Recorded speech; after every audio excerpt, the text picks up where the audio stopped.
Okay, wikichurch chapter 3, hitting the wrong target. Jesus selected the simplest, most ordinary people for his first discipleship group. Obviously, he wanted to teach them something, and it must not have been that complicated. Difficult? Yes. Complicated? Absolutely no. So let's talk about what discipleship actually means. Discipleship is learning from other disciples as we follow Christ together. That's a pretty simple definition. Feel free to pause that and discuss that for a little bit if you want to, if you're doing this in a leadership group.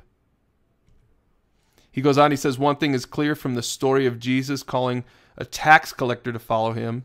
Jesus' strategy of making disciples was not calling the already religious to follow him. Instead of separating himself from non-believers, Jesus came to be known as a friend of sinners, and he called them to be his followers, sinners. That was what discipleship meant for him.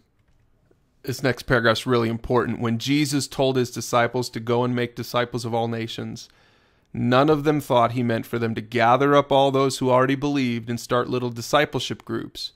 That is certainly not what he intended, and it's certainly not what they did. You know, when we go to a bookstore, a Christian bookstore, if there were such things anymore these days, if you were to go to one and you went to the discipleship section, it would be all about how to be a better Christian. And that's really not fundamentally what discipleship is about. That's part of it later. But the first part of discipleship is the making disciples part. When you think about this commandment to make disciples, remember that means take people who aren't disciples and make them into disciples. Think about that in your own life. Who can you make into a disciple? It's not all the Christians. It should be the people that you know that don't know Jesus yet. Again, doesn't mean we don't help those that do know Jesus, but discipleship should start somewhere else. It should start with the lost, the unsaved. Now, there's a second thing that the author talks about. He talks about the way that Jesus discipled. He says he would occasionally take one of his disciples aside for a private conversation, but one-on-one discipleship wasn't his main strategy. And this is something worth thinking about. The author notes that Jesus discipled the 12 as a group. And he said, they believe in their church, this is a great setting in which people can grow in their faith. A small group is a great setting for that. Now, pause, if you have a moment, pause and talk about this a little bit. Is that true? Have you noticed that in your life? What is better about small group settings than one-on-one?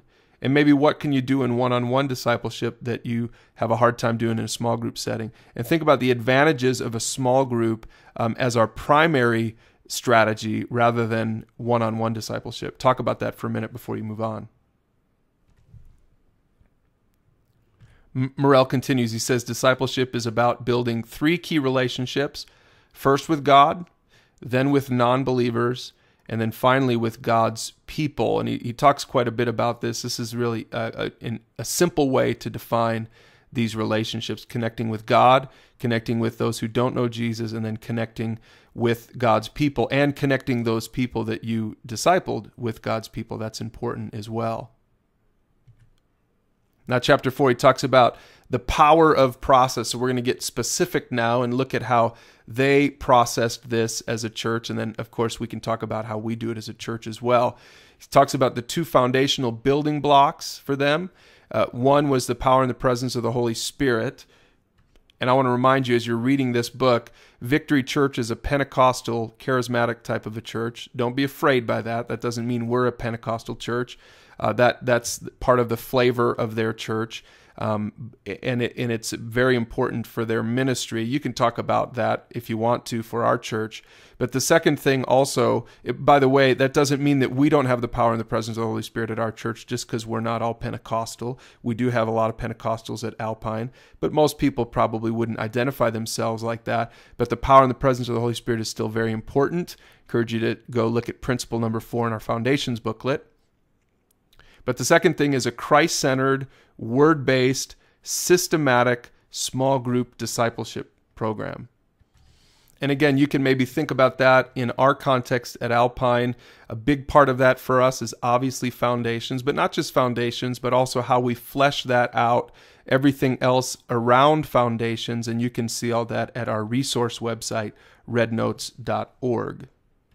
Now, at Victory Church, their discipleship principles are called the 4 E's. They talk about engaging, establishing, equipping, and empowering, and we'll relate those in the next videos.